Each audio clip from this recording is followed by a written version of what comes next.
제가 들려드릴 158번째 소설은요, 슈테판 츠바이크의 낯선 여인의 편지입니다. 슈테판 츠바이크는 오스트리아 출신 작가예요. 모파상, 안톤 체홉, 에드가 알런 포우와 함께 유럽 단편 소설이 대가로 일컬어집니다. 또 마리 앙뚜아네트, 조세프 푸세, 메리 스튜어트의 전기문을 썼고요. 세계 3대 전기작가 중 한 명으로도 명성을 날렸어요. 슈테판 츠바이크는 유태인이에요. 나치가 그의 책을 금서로 지정하고 압박했고요. 더 이상 글을 쓸 수 없게 되자 1934년 런던으로 가서 영국 시민권을 받았어요. 이후에 유럽을 떠나 브라질로 망명했습니다. 하지만 전쟁으로 유럽이 쑥대밭이 되는 것에 대해 심한 우울을 겪다가 1942년 유서를 남기고 부인과 함께 자살로 생을 마감했습니다. 그는 인간의 심리를 광기와 순수, 집요함 등으로 예리하게 풀어냈어요. 주로 중편과 단편 소설을 썼고요. 대표작은 낯선 여인의 편지, 체스 이야기, 어제의 세계, 연민, 아모크 등입니다. 낯선 여인의 편지는 중편 정도의 분량입니다. 이 소설은 프로이드의 영향을 받았다고 할 정도로 내면의 심리 묘사가 탁월한 작품입니다. 소설은 소설 속 화자인 그에게 그녀가 긴 편지를 보내왔고 그 편지가 소설의 전체를 구성하고 있습니다. 저는 편지글을 이야기식으로 들려드릴 거고요. 그러는 과정에서 대상에 대한 간절함이 조금은 감소할 수도 있을 겁니다. 나중에 이 책을 직접 읽으시면 그게 해소될 수 있을 겁니다. 그러면 이야기 시작하겠습니다. 오스트리아 빈에 살고 있는 알은 유명한 소설가로 젊은 나이부터 명성을 얻은 작가예요. 그는 지금 41살이고 결혼하지 않았습니다. 잘생기고 부유한 사람으로 인생을 즐기고 살았어요. 알은 사흘 동안 산에서 상쾌한 휴가를 보내고 빈으로 돌아왔습니다. 하인이 갖고 온 우편물들 속에 두툼한 편지가 하나 있었어요. 편지는 낯설고 불안한 여인의 필체로 성급히 써내려갔으며 25장의 편지라기보다는 원고에 가까웠어요. 보낸 이의 주소와 서명도 없는 낯선 여인의 낯선 편지. 편지는 결코 저를 모르는 당신께 제 아이가 어제 죽었습니다. 라는 문장으로 시작되고 있었습니다. 편지를 보낸 그녀는 13살 때 알을 처음 만났어요. 그녀의 아버지는 서기관이었는데 일찍 세상을 떠났고 어머니는 우울증과 보잘것없는 연금으로 경제적 어려움이 주는 불안감에 시달렸어요. 가난한 서기관의 미망인으로 늘 상복을 입고 있는 어머니와 깡마른 딸. 모녀는 현관에 문패도 달지 않았고 방문해주는 사람도 없이 모녀를 궁금해하는 사람도 없이 그렇게 살았습니다.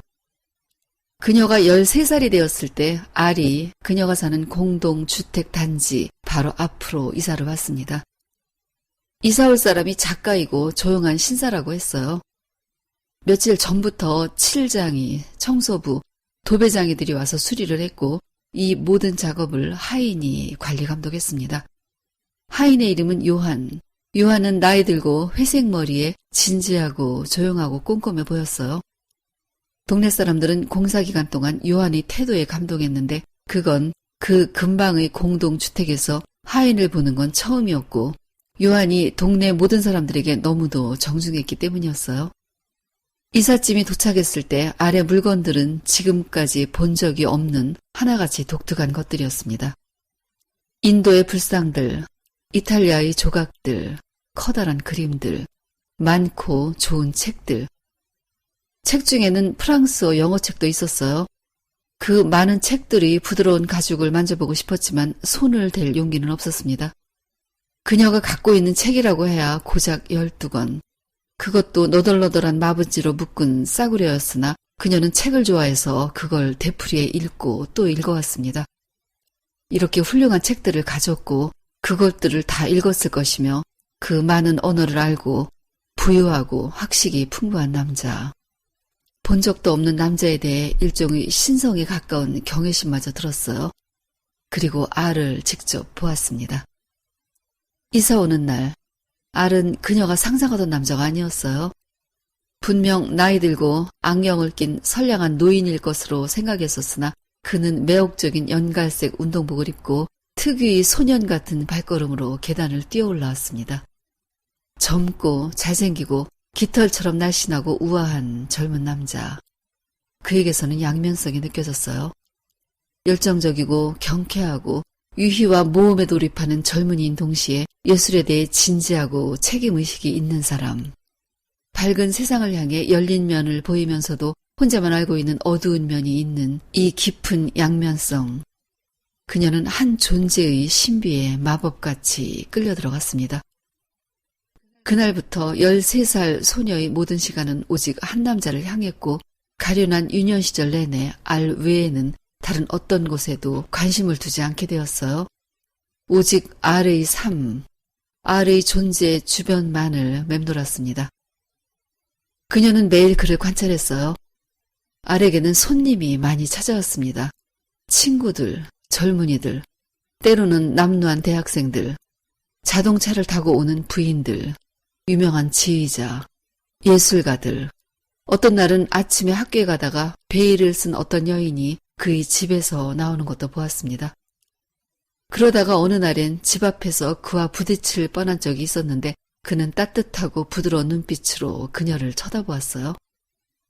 그게 전부였지만 그녀는 그 순간 더 그에게 빠져들어가 버렸습니다.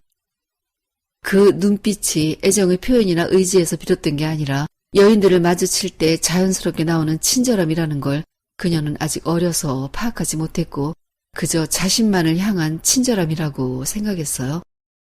그녀의 미성숙한 내면에서 한 여인이 깨어났고 그 여인은 영원히 그에게 속하게 되었습니다. 그녀는 그를 사랑했어요. 그건 욕정을 느끼면서 요구하는 사랑이 아니라 고독한 소녀만이 가질 수 있는 열정이었습니다. 모든 것이 알과 관련되어 존재했고 자신의 실존에 대한 모든 것이 그와 연결될 때에만 의미를 지녔어요. 그녀의 삶은 알에 의해 완전히 바뀌었습니다. 그전까진 학교에서 평범한 학생이었는데 갑자기 최고가 되었어요. 수많은 책을 깊은 밤까지 읽어댔고 어머니가 놀랄 정도로 피아노 연습을 했어요. 그가 책을 좋아하고 음악을 좋아할 거라고 생각했기 때문이었죠. 깨끗하게 씻고 단장하고 옷을 바느질해서 손질했습니다. 그리고 하루 종일 알을 엿보았어요. 그녀의 집 현관문에 노쇠로 된 작은 구멍이 있었는데 그 동그란 구멍으로 건너편 그의 집 문을 살폈습니다. 알의 손길이 닿았을 그의 집 문 손잡이. 집 안으로 들어가기 전 그가 버린 담배 꽁초. 그녀는 담배 꽁초까지 훔쳤어요. 그의 입술이 닿았을 담배는 그녀에게 성스러운 것이었습니다. 수백 번도 넘게 저녁이면 어떤 핑계를 대서라도 골목길로 뛰쳐나가 알의 집 어느 방에 불이 켜져 있는지를 보면서 그의 모습, 보이지 않아도 존재할 그를 느끼곤 했습니다. 그녀에게 가장 잔인했던 일은 그가 노란 여행 가방을 가지고 집을 나오는 거였어요. 그건 여행을 떠나는 거였으며 이제 몇 주 동안 그를 볼 수 없다는 걸 의미했습니다. 그 기간 동안 그녀의 삶은 죽은 거와 다름없었어요. 하지만 그녀도 알고 있었습니다. 이 과도한 열정을, 유치한 어리석음을. 그러면서도 그와 길에서 마주치면 고개를 푹 숙이고 스쳐 지나갔어요. 어느 날엔 그가 여행을 떠났을 때 그의 집 앞에서 하인 요한이 묵직한 카펫을 드는 걸 보고 도와준다고 자청해서 그의 집에 들어가 볼 수 있었어요. 그의 집 내부, 그의 세계, 그가 매일 앉아있을 책상. 재빨리 훔쳐보았지만 한번 훑어봄으로써 전체 분위기를 흡입했고 그건 깨어있을 때나 잠잘 때나 영원히 그의 꿈을 꾸기 위한 좋은 자양분이 되었습니다. 그 짧은 몇 분, 그건 그녀의 어린 시절 가운데 가장 행복한 순간이었어요. 그렇게 2년이 흘렀고 어머니가 재혼을 하면서 인스부르크로 이사를 하게 되었어요. 그녀는 이 사실에 기절을 할 듯이 놀랐지만 어머니는 딸을 위해 재혼을 결심한 거였어요. 새아버지가 될 남자는 어느 정도의 재력이 있는 남자였습니다. 인스부르크에서의 날들은 살아있는 게 아니었어요. 새아버지는 조용하고 말수가 적은 인자한 사람으로 그녀를 친딸처럼 대했고 주변의 젊은이들이 그녀의 환심을 사려고 했지만 그녀에게는 모든 게 다 무의미했습니다. 스스로 자학과 고독이라는 어두운 세계에 갇혀 화려한 옷도 입지 않았고 유쾌한 사람들이 모임에도 가지 않았으며 인스브루크의 골목길도 제대로 밟아보지 않았어요. 그 작은 도시에서 아는 길이 10개도 되지 않을 정도로 혼자만의 공간에 머물렀습니다. 그 사이에 출간된 아래의 책을 모조리 사서 외우도록 읽었고 그의 이름이 신문에 나는 날은 축제일과 같았습니다. 시간이 흘러 18살이 되었어요. 그녀는 빈에 가서 돈을 벌겠다고 고집을 부렸고 겨우 허락을 받아냈습니다. 빈의 친척집에 머물기로 하고 큰 옷가게 직원으로 취직을 했습니다. 빈에서의 생활이 시작되고 나서 퇴근하자마자 아래 집으로 달려갔고 그의 창에 불이 꺼질 때까지 서서 지켜보곤 했어요. 그와 마주친 날도 있었지만 그는 그녀를 알아보지 못했습니다. 그녀는 이제 그가 자신을 알아봐 주기를 갈망했고 그로부터 주목받고 사랑받고 싶었습니다. 그는 친구들과 함께일 때도 있었고 여자들과 함께일 때도 있었어요. 참을 수 없이 아픈 육체적인 고통, 적개심과 질투, 이제 그녀는 그걸 느끼고 있었습니다. 그리고 마침내 어느 날 저녁, 그는 길에서 그녀를 쳐다보았고 그들의 눈빛이 마주쳤습니다. 그 눈빛, 부드럽게 감싸안는 듯한 그 눈빛. 하지만 그건 오랫동안 자신을 사랑했던 그녀를 알아보는 눈빛이 아니었어요. 다음 날 다시 만났을 때 그는 어제 보았던 귀여운 18살짜리 소녀를 기억하고 그녀에게 말을 걸었어요. 마치 오랜 친구인 듯한 친밀함과 경쾌한 그의 말, 그건 너무도 매혹적이었습니다. 그는 식사를 청했고 그녀는 거절하지 못했어요. 그걸 거절한다는 건 그녀에게 있을 수 없는 일이었습니다. 식사를 하고 집으로 가서 더 이야기를 나누자고 했을 때도 거절하지 않았어요. 그녀의 쉬운 승낙에 그는 조금 놀라워했지만 그는 이제 그녀에게 관심을 갖기 시작해 보였어요. 그의 집, 수천 번이나 기다렸던 문 앞, 계단, 어린 시절의 열정이 다 담겨있는 그의 집. 거기엔 그녀의 인생 전부가 있었습니다. 그날 밤 그가 유혹한 것도 아니고 그녀 스스로 그에게 다가갔고 자신의 운명을 그에게 던졌습니다. 아침에 서둘러 그 집을 나왔어요. 그는 그녀에게 책상 위에 있는 파란 크리스탈 꽃병의 장미 4송이를 뽑아주었어요. 그녀는 하루 종일 그 꽃에 입을 맞추었습니다. 그렇게 그와 3번을 만났고 그는 여행을 떠났어요.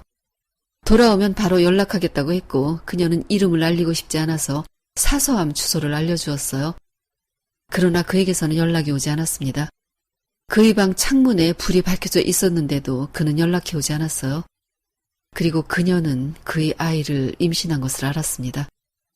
자신의 소중한 사랑과 그의 가볍고 방종적이며 무의식적인 애욕 사이에서 생겨난 아이. 아이의 존재를 그에게 알리지 못한 것은 그가 아무 의심 없이 받아들일 것에 대한 자신이 없었어요. 그의 돈을 보고 떠넘기려 한다는 의심을 받고 싶지 않았으며 아무런 걱정 없이 유의적인 삶을 좋아하는 그에게 갑자기 아버지라는 운명을 지라고 한다면 당혹스러워할 게 분명했습니다. 그렇게 된다면 그런 구속을 안겨준 그녀를 증오할 것이고 그건 그녀가 원하지 않았어요. 그런 부류의 사람들, 그녀는 언젠가 그가 거지에게 적선을 하면서 거지와 시선 마주치는 걸 두려워하는 걸 본 적이 있었어요. 그런 적선, 그에게서 그런 걸 받고 싶지는 않았습니다. 자존심을 지키고 싶었고 사랑하는 그에게 짐이 되기보다는 혼자 모든 걸 감당하기로 했어요. 그녀는 아들을 낳았어요. 아이는 그녀의 전부였고 또 하나의 알이었습니다. 그녀는 아이를 임신한 순간부터 행복했어요. 가게를 그만두었고 친척들 눈에 띄지 않으려고 숨어 지냈으며 어머니에게도 알리지 않았어요. 가지고 있던 약간의 보석을 팔아 해산할 때까지 연명했고 돈이 없어 찢어지게 가난한 사람들이 가는 끔찍한 조산소, 산모를 천대하고 병균이 우글거리고 악취가 들끓는 곳에서 수치와 모멸감을 견디며 아이를 낳았습니다. 그녀는 아름다워졌고 이제 오랜 사랑으로 아픔을 아는 성숙한 여인이 되었어요. 아이를 풍족하게 가르치고 밝은 상류사회의 길을 열어주기 위해 그녀가 택한 일은 돈 많은 남자들을 사귀는 거였어요. 그녀에게는 부자 친구들, 부자 애인들이 있었고 그들은 그녀에게 고마워하고 매달렸어요. 알에게 못 받은 사랑을 그들은 주고 싶어 했습니다. 그들 중에 사별한 백작이 하나 있었는데 백작은 그녀의 아이를 고급 학교인 테레지아눔에 입학시켜 주려고 발이 닳도록 학교에 드나들었으며 그녀에게 청혼했어요. 백작이 청혼을 받아들였더라면 백작 부인이 되었을 것이고 아이에게는 자상한 아버지, 조용하고 고상한 남편을 곁에 둘 수 있었을 것이었지만 그녀는 거절했습니다. 알을 위해 자신을 언제나 자유롭게 남겨두고 싶었어요. 아들은 까맣고 영리한 눈을 가졌고 쾌활하고 밝았습니다. 책을 열심히 읽었고 진지함과 유희 이중성을 가진 아이가 되어갔어요. 점점 알을 닮아가는 아이를 그녀는 사랑했습니다. 그 애는 테레지아눔에 다녔고 교복을 입은 모습은 18세기 귀족 청년 같았어요. 그녀는 매년 알의 생일에 이름을 밝히지 않고 장미꽃을 보냈습니다. 또 도시에서 알을 종종 보았어요. 음악회에서, 극장에서, 공원에서, 어떤 데는 거리에서도 보았습니다. 그때마다 심장이 두근거렸지만 이젠 수줍어하던 소녀에서 아름다운 여인이 되어 값비싼 옷을 입고 연모하는 사람들에게 둘러싸여 있었어요. 하지만 아직도 그가 자신을 알아보지 못하는 것에는 고통을 느꼈습니다. 그러던 어느 날 오페라 극장의 특별석에서 바로 옆 칸에 그가 있었고 그들은 인사를 나누었고 그는 그녀에게 관심을 보였어요. 그의 눈빛은 뜨겁게 타올랐고 만나기를 원하는 그에게 그녀는 쉽게 허락했습니다. 그의 침대 옆에는 며칠 전 그의 생일에 그녀가 보낸 장미가 꽂혀 있었어요. 아침이 되었을 때 그는 북아메리카로 2~3달 여행을 떠난다고 했습니다. 그녀는 자신을 데려가 달라고 애원하고 싶었지만 미소 지으며 유감이라고 말했어요. 그리고 갑자기 거친 야성이 밖으로 튀어나와 자신이 사랑했던 남자도 늘 떠나곤 했었다고 말해버렸습니다. 그는 그녀의 어깨를 잡고 좋은 것은 잊히지 않는다고, 당신을 잊지 않겠다고 말했어요. 그 눈빛, 그녀는 자신을 알아보지 못하는 그가 처음으로 낯설게 느껴졌습니다. 거울 앞에서 머리를 만질 때 그가 그녀의 코트 속에 고액의 지폐를 넣는 것을 보았어요. 수치심과 분노. 그녀는 서둘러 집을 나왔고 나오다가 하인 요한을 만났어요. 요한은 그녀를 보고 움찔했으며 그녀는 그가 넣은 고액의 지폐를 요한의 손에 쥐어주었습니다. 그녀를 알아본 사람은 요한뿐이었어요. 긴 이야기를 마치면서 그녀는 아이 이야기를 했습니다. 지독한 감기에 걸렸고 며칠 동안 고열에 시달렸고 결국 세상을 떠난 그녀의 아이. 그 아이가 당신의 아들이라고 이야기했습니다. 그녀는 지금 자신도 온몸이 아프고 열이 있으며 곧 죽게 될 것임을 예감했어요. 운명이 자신에게 호의를 한 번이라도 베푼다면 아이와 같이 갈 수 있을 거라고 생각했습니다. 그녀는 그에게 마지막 인사를 했어요. 당신을 원망하지 않는다고, 오히려 감사한다고, 자신이 없어도 그가 쓸쓸해하지 않을 것이라는 게 위안이 된다고, 아름답고 경쾌한 그의 삶이 달라지지 않을 것임이 위안이 된다고 했습니다. 그리고 처음이자 마지막 부탁을 했는데 해마다 그의 생일에 장미를 사서 그의 침대 옆 꽃병에 꽂아달라고 했습니다.